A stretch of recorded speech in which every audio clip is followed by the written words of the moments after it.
Hello छात्रों, क्या spotting error आपको एक सिरदर्द लगता है? अगर ऐसा है तो आज आपके सिरदर्द का एक दवा लेकर के आया हूँ।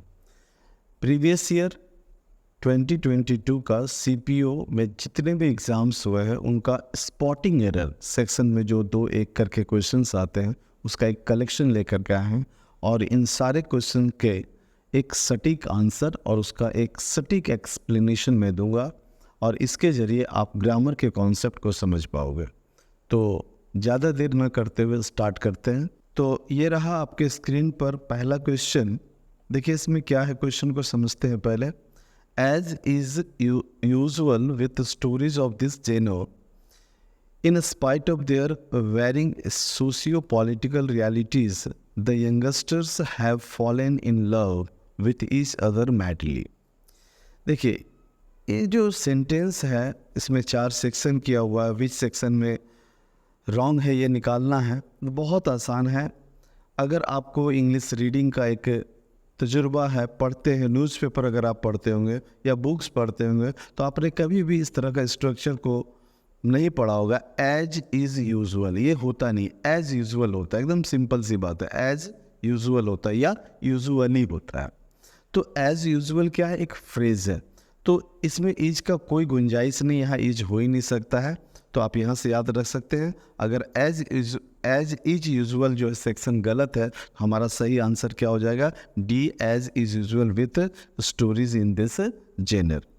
तो ये जो आंसर है ये आपका सटीक समझ में आ गया होगा। और देखिए यहाँ से ये क्वेश्चन देने के पीछे रीज़न है जो एग्जामिनर का, वो ये है कि वो चाहता कि आप एक वेल रेड स्टूडेंट हो, आप ज़्यादा से ज़्यादा पढ़ें। इसके लिए न्यूज़पेपर पढ़ने का हैबिट कर सकते हैं। तो चलिए अब चलते हैं दूसरे क्वेश्चन में। तो ये रहा आपके सामने दूसरा क्वेश्चन। इस क्वेश्चन में हम लोग देखते हैं क्या है। ये भी देखिए आपका रीडिंग हैबिट पे डिपेंड करता है और ये एक प्रैक्टिस होता है। एक फ्रेज माइंड में एक फ्रेज बैठा रहता है, उससे ये सारा एरर पकड़ा जा सकता है। देखिए क्या दिया है, पढ़ते हैं। Psychology has been defined the scientific study of human psyche and behaviour. बहुत आसान है, अगर इसको फ्लो पे पढ़ोगे तो आपको समझ में आ जाएगा कि कहाँ एरर है। देखिए क्या होता है कि साइकोलॉजी हैज़ बीन डिफाइंड जब भी किसी का कोई डिफिनेशन देते हैं, कंप्लीट फीचर्स बताने की कोशिश करते हैं, तो डिफाइंड द साइंटिफिक स्टडी नहीं होता है, defined as the scientific study होता है। कोई भी डेफिनेशन जब आप पढ़े होगे पहले, तो उसमें आप देखे होगे कि जब भी डिफाइंड वर्ड का प्रयोग किया जाता है तो पैसिव में स्टार्ट करते हैं, साइकोलॉजी हैज़ बीन डिफाइंड और साइकोलॉजी इज डिफाइंड, ऐसे भी कई बार लिखा जाता है। तो यहाँ पर क्या होता है, डिफाइंड के बाद एज एक कंजक्शन है जो यहाँ पर ज़रूर यूज होना चाहिए, तब जाकर के आगे का जो पार्ट को बैलेंस किया जाता है। तो psychology has been defined as the scientific study of human psyche and behaviour. तो किस सेक्शन में गलत हो जा रहा, देखिए हम लोगों को चाहिए डिफाइंड के बाद एज, तो डिफाइंड के बाद एज ए सेक्शन में गलत है। यहाँ देख रहे हैं ए के में जो डिफाइंड है उसके बाद एज आना चाहिए, जो नहीं है। तो हम लोग का सही आंसर हो जाएगा सेक्शन ऑप्शन ए। तो इसके बाद हम लोग चलते हैं तीसरे क्वेश्चन में, और ये तीसरा क्वेश्चन रहा ये रहा आपके सामने। इसमें देखते हैं क्या है। The investors were put off by the dirty visages of the workshop. इसको समझिए थोड़ा सा, मतलब ऐसा कुछ सेंटेंस है जो आपको समझ में नहीं आएगा कि बोलना क्या चाह रहा है। तो हम समझाते हैं, पहले इसका मीनिंग समझिए, फिर समझ में आएगा ये सही है या गलत है, इसमें एरर क्या है।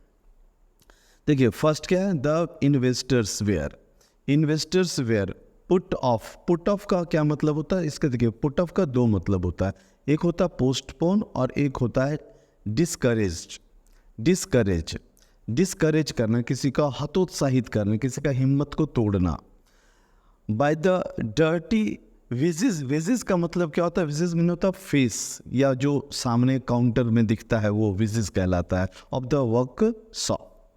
तो आप क्या देख रहे हो यहाँ पर, मीनिंग किस तरह का है। मीनिंग ऐसा है कि जो इन्वेस्टर्स थे किसी भी कंपनी में जो इन्वेस्ट कर सकते थे, वो इन्वेस्टर्स जो है वेयर पुट ऑफ का मतलब यहाँ पर पोस्टपोन करना तो नहीं सेट कर रहा, क्या कर रहा है, डिस्करेज। जो इन्वेस्टर थे उनको डिस्करेज किया गया किसके द्वारा, the dirty visages of the workshop. जो वर्कशॉप था कंपनी का, उसका जो फेस था वो बहुत डर्टी था, उसका फेस गंदा था, और जिससे जो है इन्वेस्टर क्या हुए, डिस्करेज्ड हुए। तो ये सेंटेंस देखिए पैसिव वॉइस में है और बिल्कुल सही है, इसमें कोई गलती नज़र नहीं आ रहा। तो इसका सही उत्तर क्या हो जाएगा हम लोग का, नो एरर। ठीक है, तो इसके बाद हम लोग चलते हैं नेक्स्ट क्वेश्चन पे, और ये नेक्स्ट क्वेश्चन रहा आपके स्क्रीन पे। देखिए इसमें क्या बोला गया है, he took a hurried glance on the newspaper and swiftly left for work. अब इस क्वेश्चन में हम लोग देखते हैं, अगर हम लोग इसको फ्लो में पढ़ेंगे तो शायद कहीं ना मिले, लेकिन एक जगह साफ साफ पता चल रहा है। ये भी आपका फ्रेज पे डिपेंडेंट है। क्या होता है, आप लोग पढ़े होंगे at a glance. At a glance, हमेशा ग्लैंस वर्ड के आगे एक फिक्स्ड प्रीपोजिशन होता है, ग्लैंस्ड एट। अगर वर्ब की तरह यूज होता है तो इसके बाद ग्लैंस के बाद क्या लगता है, एट लगता है। यहाँ पर क्या देख रहे हो कि ग्लैंस के ठीक बाद देखो ऑन का यूज है, और ग्लैंस के बाद ही सेपरेशन इसलिए कभी कभी नहीं पकड़ में आता है, साइकोलॉजी हिट नहीं कर पाता है। तो यहाँ ध्यान देना है कि he took a hurried glance on the newspaper ना होकर क्या होगा, he took a hurried glance on the newspaper का जगह क्या होगा, एट द न्यूज़पेपर। तो यहाँ पर प्रीपोजिशन का मिस्टेक है, तो आपका बी नंबर जो ऑप्शन है ये सही ऑप्शन है, इसमें एक एरर है। क्या होगा, ऑन द न्यूज़पेपर का जगह एट द न्यूज़पेपर होगा। तो इसके बाद हम लोग चलते हैं नेक्स्ट क्वेश्चन में, और नेक्स्ट क्वेश्चन आ चुका है आपके स्क्रीन पे। देखिए क्या बोला जा रहा है इसमें, the knight was received compliments from the king for his bravery. Knight जो था योद्धा, वो बहुत ब्रेव था और अपनी ब्रेवरी के लिए किंग से उसको कॉम्प्लीमेंट मिला, यही बात बोला जा रहा है। तो आप बता दो कि ये सेंटेंस में जो हम लोग का सब्जेक्ट है द नाइट, नाइट हम लोगों का सब्जेक्ट है, और उसने राजा से क्या किया है, अपनी ब्रेवरी के लिए कॉम्प्लीमेंट, मतलब क्या होता है, कुछ हम लोग जो विश करते बधाई देते हैं, तो वो कॉम्प्लीमेंट राजा से उसने क्या किया, रिसीव किया। तो रिसीव करने का काम किसने किया, नाइट ने किया है। तो नाइट ने जब रिसीव करने का काम किया तो रिसीव करने के लिए नाइट क्या है, एक्टिव है, जबकि वाज रिसीव्ड जो ये वर्ब है ये क्या है, टोटली पैसिव है। तो ये पैसिव वर्ब के सब्जेक्ट एक्टिव है और उसका वर्ब पैसिव है, जो कभी नहीं हो सकता, इसलिए वाज रिसीव्ड के जगह क्या होगा, रिसीव्ड होगा, वर्ब का सेकेंड फॉर्म लगेगा। ठीक है ना, the knight received compliments from the king for his bravery. तो आपका सही उत्तर क्या हो जाएगा, नंबर ये आपका D, the night was received, ये गलत है। ठीक है, यही आपका सही ऑप्शन होगा। इसके बाद चलते हैं हम लोग नेक्स्ट क्वेश्चन पे, और नेक्स्ट क्वेश्चन ये रहा आपके स्क्रीन पे, देख लीजिए क्या है, बहुत अच्छा क्वेश्चन है ये। Fortunately he passed the exam with dint of sheer hard work and diligence. तो ये देखिए इस क्वेश्चन में क्या है, ये भी फ्रेज पर डिपेंड करता है, एक टोटली फ्रेज पर डिपेंड करने वाला क्वेश्चन है। अगर ये आपको याद होगा, जैसे कि हम लोग जब फिक्स्ड प्रीपोजिशन पढ़ते हैं तो ये सारे फ्रेज को याद करना पड़ता है, इसको हम लोग को लर्न करना पड़ता है।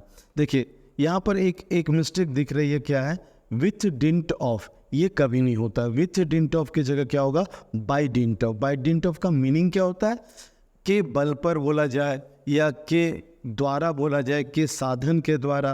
तो यहाँ पर पूरा सेंटेंस में क्या बोलना चाह रहा मैं समझा रहा हूँ।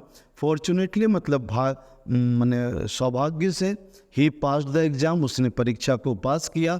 कैसे पास किया, विथ डिंट दिया, लेकिन यहाँ होगा by dint, by dint of sheer hard work and diligence, अपनी मेहनत और अपने लगन से जो है उसने परीक्षा को पास किया। और इसमें कि मैंने अपने मेहनत के बल पर पास किया, इसलिए यहाँ पर क्या होगा, विथ के जगह जो है ये विथ गलत है, इसके जगह में क्या लगना चाहिए, बाय लगना चाहिए। तो ये जो बी ऑप्शन है हमारा सही ऑप्शन होगा। यहाँ पर विथ के जगह हम लोग अगर बाय कर दे तो हमारा आंसर क्या होगा, बिल्कुल सही होगा। तो अब चलते हैं हम लोग नेक्स्ट क्वेश्चन में, और ये जो क्वेश्चन है ये तो मज़ेदार क्वेश्चन है। क्या है, it is nothing else than sheer foolishness that you have decided to resign। ये क्या लग रहा है, दो कलीग के बीच में बात हो रहा, जो एक ही ऑफिस में काम करते हैं, एक ने रिजाइन कर दिया है। तो उसको दूसरा व्यक्ति जो है, दूसरा जो कलीग है, उसका दोस्त है, वो क्या बता रहा है, वो क्या बोलना चाह रहा है उसको, it is nothing else than sheer foolishness. ये बेवकूफ़ी के अलावे मैंने खोटी, मैं क्या बोले जाए उसको, खरी बेवकूफ़ी के अलावे और कुछ नहीं है कि तुमने अपने जॉब से रिज़ाइन दे दिया। ये बेवकूफ़ी है तुम्हारा रिज़ाइन करना, ये बोलना चाह रहा है। अब समझते हैं इसमें एरर क्या है। देखिए यहाँ पर वो जो बोलना चाह रहा कि तो ये बेवकूफ़ी के अलावे और कुछ नहीं है, तो यहाँ पर क्या कंट्रास्ट है, कंपैरिजन नहीं है, इसको ध्यान देना होगा। यहाँ पर क्या है, एक बात को विपरीत करके बोला गया, उल्टा करके बोला गया, तो कंट्रास्ट है, कोई कंपैरिजन नहीं है कि यहाँ पर देन लगेगा। और देन का यूज़ जब भी होता है तो क्या होता है, कॉम्परेटिव डिग्री को कंपेयर करने के लिए होता है। तो ये देन का यूज़ गलत है, इस देन के जगह मैंने कंजक्शन का भूल है, इस देन के जगह क्या होना चाहिए, यहाँ पर BUT बट का इस्तेमाल होना चाहिए, तो ये सेंटेंस बैलेंस हो जाएगा। ये इट इज़ नथिंग एल्स, ये और कुछ नहीं बल्कि एक बेवकूफ़ी है कि तुमने रिज़ाइन कर दिया। तो हमारा आंसर क्या हो जाएगा, आपका आंसर हो जाएगा हमारा A नंबर, जिसमें देन लगा है वो गलत है, वहाँ पर बट लगेगा। तो इसके बाद हम लोग चलते हैं नेक्स्ट क्वेश्चन, देखते हैं क्या है नेक्स्ट क्वेश्चन। ये तो और भी अच्छा है, देखिए इसको समझने की कोशिश कीजिएगा, थोड़ी सी बड़ा है क्वेश्चन लेकिन आसान है। माई ग्रैनी सेज दैट, मेरी दादी माँ कहती है कि, क्या कहती है सुनिए, it is quite all right to get married young, कम उम्र में शादी कर लेना अच्छा है। अब दादी है तो ऐसा बात कह ही सकती है। Though I do not absolute agree with her a bit on this, इस पॉइंट पे हम अपनी ग्रैनी जो है उनके साथ एग्री नहीं करते हैं, दादी माँ के साथ एग्री नहीं करते हैं, ऐसा कोई बोलना चाह रहा है नैरेटर जो है इस स्टोरी, इस सेंटेंस का। तो यहाँ पर देखिए समझने लायक बात है, आपने अगर ध्यान से एक बार ध्यान से पढ़ लीजिए। देखिए कहाँ, my granny says that it is quite all right, ये बिल्कुल अच्छी है, अच्छा बात है कि यंग कम उम्र में शादी हो जाए। दो, जबकि अब ये नैरेटर अपना बात बता रहा कि जबकि I do not absolute agree. देखिए एब्सोल्यूट एग्री कभी नहीं हो सकता, क्योंकि ये जो एब्सोल्यूट है क्या काम कर रहा है, ये जो है एग्री का विशेषता बता रहा है, और एग्री क्या है यहाँ पर वर्ब है, और वर्ब का विशेषता कौन बता सकता है, एक एडवर्ब बना सकता है, और एब्सोल्यूट क्या है, एक एडजेक्टिव है, एडवर्ब नहीं। तो इस एब्सोल्यूट को आपको क्या करना पड़ेगा, एडजेक्टिव बनाना पड़ेगा। तो क्या हो जाए, I do not absolutely agree with her on this. तो इसमें आपको यह क्या करना होगा, ये एब्सोल्यूट वाला पार्ट देख लीजिए कहाँ पर है, वो वाला आपका सही आंसर होगा, B नंबर। Though I do not absolute agree with her a bit on this. Clear. अब चलते हैं हम लोग नेक्स्ट क्वेश्चन पे। नेक्स्ट क्वेश्चन भी बहुत आसान ही लग रहा है। देखिए क्या है, everyone was surprised at his indefatigable courage and determination to achieve what he desired। देखिए इसमें मिस्टेक तो समझ में नहीं आ रहा फिलहाल, फिर भी देखते हैं। एवरीवन वाज सरप्राइज्ड, हर कोई आश्चर्यचकित हो गया। एट लगता है ठीक ही है, एट हिज इनडेफैटिगेबल का मतलब क्या होता है, अथक, जो मेहनत करता है लेकिन थकता नहीं है, अथक मेहनत किया उसके करेज पर, and determination to achieve what he desired, जो उसने चाहा था उसको पाने में अथक मेहनत जो उसने किया उस पर सारे लोग क्या थे, प्रत्येक लोग क्या थे, सरप्राइज्ड थे। तो इसमें कहीं भी कोई एरर दिख नहीं रहा और है भी नहीं, तो ये सेंटेंस का इसका जो सही उत्तर होगा वो नो एरर होगा। ठीक है, तो अब इसके बाद हम लोग नेक्स्ट क्वेश्चन की ओर चलते हैं, उसमें देखते हैं क्या है। हाँ, ये क्वेश्चन बहुत अच्छा है, इसको थोड़ा समझिएगा। देखिए अगर आपने कभी बोले से कोई नॉवल पढ़ा होगा तो इस क्वेश्चन को आप समझ पाएंगे। देखिए नॉवल में क्या होता है कि कभी ये मेंशन नहीं होता कि कौन बोल रहा है, क्योंकि आदमी पढ़ते पढ़ते उसको समझ में आ जाता है कि कौन बोल रहा है। इसी तरह यहाँ पर जो है दो स्टेटमेंट दे दिया गया लेकिन स्पीकर का नाम नहीं दिया। दो लोग बातचीत किए हैं, पहले कोई बोला फिर कोई और आकर के बोला, इसको समझना होगा। देखिए पहला आदमी जो है जिसका नाम यहाँ उल्लेख भी नहीं है, वो क्या बोल रहा है, Mrs Pooja is very busy at moment. कोई व्यक्ति है जो ये बोल के गया क्या कि Mrs Pooja is very busy at the moment, इस क्षण में, इस समय में मिसेस पूजा जो है बहुत बिजी है। तो दूसरा व्यक्ति इसको रिप्लाई कर रहा, ऑल राइट, ठीक है, आई हैड बीन वेटिंग, मैं इंतज़ार कर लेता हूँ। अब देखिए इसमें एरर ढूंढना बिल्कुल आसान हो गया। मैंने जैसे बताया, वो अगर एक व्यक्ति आकर के हमको बोला कि मिसेस पूजा जो है बहुत बिजी है, तो हम क्या बोलेंगे, ठीक है मैं इंतज़ार करता हूँ या कर रहा हूँ। ये हैड बीन वेटिंग कभी नहीं हो सकता है, ये गलत है। इन इंग्लिश यहाँ पर क्या यूज होगा, मैं इंतज़ार कर लेता हूँ या कर रहा हूँ। ठीक है, all right, I am waiting, I had been waiting के जगह आई एम वेटिंग, यहाँ टेंस का मिस्टेक है, तो इसको लेकर के एरर आपका सी हो जाएगा। All right, I had been waiting, ये आपका सही उत्तर होगा। चलिए, तो अब इसके बाद हम लोग चलते हैं नेक्स्ट क्वेश्चन में। ये क्वेश्चन देखते हैं। आहा, ये भी क्वेश्चन अच्छा है, देखिए इसको समझने की कोशिश कीजिएगा। The helicopter of the enemies hovered exact over their bunker. क्या बोला जा रहा है कि उनके जो एनिमीज थे, उनका हेलीकॉप्टर जो था, हॉवर्ड का मतलब मंडराना होता है, उनके बंकर के ठीक ऊपर वो मंडरा रहा था, ऐसा कोई बात है।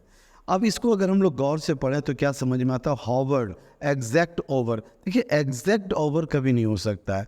ओवर क्या एक प्रीपोजिशन है, और एक प्रीपोजिशन का जो डिफाइन करेगा या जो मॉडिफाई करेगा, जो उसका विशेषता बतलाएगा, वो क्या होगा, एक एडवर्ब होगा। क्योंकि एडजेक्टिव सिर्फ नाउन और प्रोनाउन का विशेषता बतलाता है, किसी प्रीपोजिशन का विशेषता नहीं बतलाता है।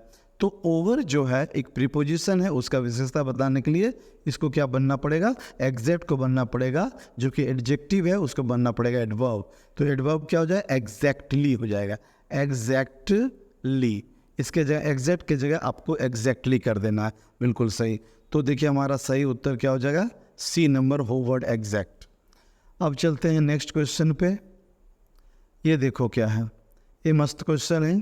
He was enough tall to be admitted into the armed forces। यहाँ पर समझिएगा, आप लोग कई दफ़ा क्या होगा, एप्लीकेशन वगैरह लिखे होंगे, तो उसमें हम लोग एक वर्ड यूज़ करते हैं कि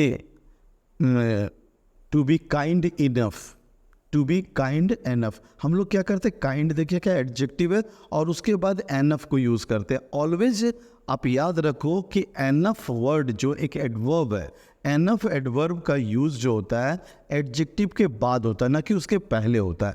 जबकि यहाँ पर क्या किया, एनफ टॉल, ये गलत यूज़ किया है। टॉल के बाद एनफ होगा, टॉल के पहले एनफ नहीं हो सकता है। तो आपका सही उत्तर क्या हो जाएगा, he was enough tall, D नंबर। इसके बाद नेक्स्ट क्वेश्चन में चलते हैं हम लोग। ये है आपका ये क्वेश्चन थोड़ा सा देखिए कंट्रोवर्शियल है, फिर भी मैंने इस क्वेश्चन को लिया है, छोड़ा किसी को नहीं है। तो आइए इसको थोड़ा सा डिस्कस कर लेते हैं आपके साथ। देखिए क्या क्वेश्चन है, the research fellow defended his thesis scholarly and obtained the degree. इसको समझिए थोड़ा सा। पहले व्यू में तो ये लग रहा है कि बिल्कुल सेंटेंस नो एरर है, सही है, कोई गलती इसमें नहीं है। लेकिन एक गलती है, मैं बताता हूँ। द रिसर्च फेलो, जो रिसर्च करने वाला लड़का था या जो व्यक्ति है, डिफेंड किया मतलब बचाव किया, हिज थीसिस, अपने थीसिस को बचाया। मैंने उसका थीसिस क्या हुआ था, थीसिस आपको जानकारी होगा, थीसिस किसको बोलते हैं। जब हम डॉक्टरेट का उपाधि लेना चाहते हैं, पीएचडी करते हैं, तो अपना जो थ्योरी होता है उसको लिखते हैं, और वो हमारा जो लिखा हुआ जो थ्योरी है उसी को थीसिस बोला जाता है। तो उसने अपना जो थीसिस जमा किया था, उस थीसिस को लगता है रिजेक्ट कर दिया गया, तो अपने थीसिस को उसने क्या किया, डिफेंड किया, उसका बचाव किया। कैसे बचाव किया, तो यहाँ दिया स्कॉलरली बचाव किया और डिग्री प्राप्त कर लिया। देखिए डिफेंड स्कॉलरली का मतलब क्या हो सकता है कि विद्वता के रूप में उसका बचाव किया। अब यहाँ पर अगर स्कॉलरली यूज़ करना है, ठीक है आप कर सकते हो। तो स्कॉलरली जो वर्ड है वो किसके विशेषता बतला रहा है, इसको थोड़ा समझिए। स्कॉलरली जो वर्ड है ये किसको डिफाइन कर रहा है, किसके बारे में बता रहा है, तो ये निश्चित रूप से डिफेंड का बता रहा है। और डिफेंड क्या है, एक वर्ब है। वर्ब का विशेषता कौन बता सकता है, एडवर्ब। जबकि स्कॉलरली जो है एक एडवर्ब नहीं है, वो क्या है, एक एडजेक्टिव है। आप बोलिएगा ये कैसे, एल वाई लगा हुआ तो एडवर्ब होगा, एडजेक्टिव कैसे, मैं समझाता हूँ सिंपल। देखिए एल वाई हटा दो, स्कॉलर हो जाएगा। स्कॉलर क्या है, एक नाउन। जब भी किसी नाउन में एल वाई लगता है तो वो एडजेक्टिव बनता है, ना कि एडवर्ब बनता है। ये वाला बात याद रखिएगा। जैसे लव, अगर एक नाउन है तो उसमें एल वाई लगेगा, लवली, लवली क्या होता है, एडजेक्टिव होता है, ना कि एडवर्ब होता है। तो उसी तरह ये जो आपका स्कॉलरली है वो एक एडजेक्टिव है, और एडजेक्टिव वर्ब को डिफाइन नहीं कर सकता है, इसलिए ये गलत हो जा रहा है। आप इसको, और स्कॉलरली का जो है ना एडवर्ब होता भी नहीं है। अच्छा, एक बात बता रहे, ये थोड़ा सा कंट्रोवर्शियल, मैंने शुरू में बोला ये कंट्रोवर्शियल इसलिए है क्योंकि ऑक्सफोर्ड डिक्शनरी में स्कॉलरली को एडवर्ब माना गया। तो ऑक्सफोर्ड डिक्शनरी के हिसाब से ये जो सेंटेंस है बिल्कुल सही है, इसमें नो एरर आंसर होगा। लेकिन अगर ऑक्सफोर्ड डिक्शनरी की बात ना माने, दूसरे सोर्सेज की बात माने, तो स्कॉलरली जो है रॉन्ग है। इसके जगह में क्या होगा, the research fellow defended his thesis in a scholarly manner, ऐसे आप इस सेंटेंस को लिख सकते हैं। तो आपका भूल किस में आ जाएगा, इसमें आ जाएगा बी नंबर में, ये गलत है, हिज थीसिस स्कॉलरली नहीं होगा। ठीक है, तो इसमें ज़्यादा उलझन में पढ़ने का ज़रूरत नहीं है, इसका आंसर आपका बी है। अब इसके बाद अगला क्वेश्चन देखते हैं। ये देखिए क्वेश्चन भी मस्त है, इसमें क्या बोला जा रहा है, he has always been quite careless for his own safety. यहाँ देखिए, वो हमेशा से केयरलेस रहा है। केयरलेस रहा है किस चीज़ के लिए, के हम लोग फोर का मतलब क्या समझते हैं, के लिए, चलिए ठीक है, के लिए। हिज ऑन सेफ्टी, अपनी सेफ्टी के लिए केयरलेस रहा है। याद रखिए कि फोर का जो यूज़ होता है वो रीजन बताने के लिए होगा या पर्पज बताने के लिए होगा। कभी भी जो है उस रिगार्डिंग के लिए फोर का यूज़ नहीं होता है। और ये जो है वो केयरलेस किसके बारे में है, वो अपने सेफ्टी के बारे में केयरलेस। तो बारे में का इंग्लिश जो होता है वो फोर नहीं होता, बल्कि क्या लगना चाहिए। और ये पहली बात क्या, रीजन और पर्पज तो बता नहीं रहा कि फोर लग जाएगा, ये क्या बता रहा, रिगार्डिंग बता रहा, उसके बारे में। तो इसके लिए क्या लग जाएगा, इसके लिए एक सही प्रीपोजिशन आपका हो जाएगा अबाउट। यहाँ पर आप अबाउट यूज़ कर लो तो सही हो जाएगा, फोर नहीं लगेगा। तो देखिए फोर जिसमें होगा वो रॉन्ग है। देखिए यहाँ पर ये फर्स्ट अ क्वाइट केयरलेस फोर, ये नहीं होगा, इसके जगह में क्या होगा, अबाउट। तो ये समझ में आ गया, प्रीपोजिशन का मिस्टेक था।